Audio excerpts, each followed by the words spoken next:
চাঁপাইনবাবগঞ্জ জেলার শিবগঞ্জ উপজেলার সীমান্তে মহানন্দা ব্যাটালিয়ন ৫৯ বিজিবির চোখ ফাঁকি দিতে মাদক চোরা কারবারিরা নতুন নতুন পন্থা অবলম্বন করছে।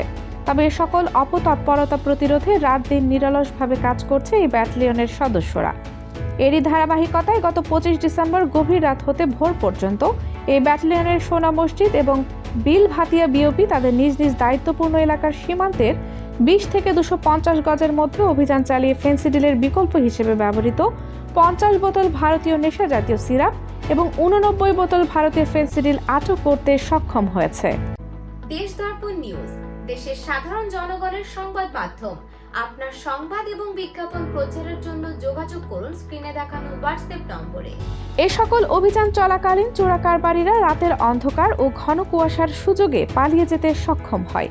এ বিষয়ে বিজিবির পক্ষ হতে আইনি প্রক্রিয়ার কাজ চলমান। প্রসঙ্গত, এই ব্যাটালিয়ন বিগত কয়েকদিনে সীমান্তে অভিযান চালিয়ে এ যাবৎ ৭৭২ বোতল ফেন্সিডিলের বিকল্প কয়েক ধরনের নেশা জাতীয় সিরাপ আটক করেছে। এ ব্যাপারে মহানন্দা ব্যাটালিয়ন ৫৯ বিজিবি এর অধিনায়ক লেফটেন্যান্ট কর্নেল গোলাম কিবরিয়া বিজিবিএম বিজিওএম বিষয়টির সত্যতা নিশ্চিত করেছেন। তিনি বলেন, সকল প্রকার মাদক চোরাচালান প্রতিরোধে বিজিবির সর্বাত্মক প্রচেষ্টা অব্যাহত রয়েছে।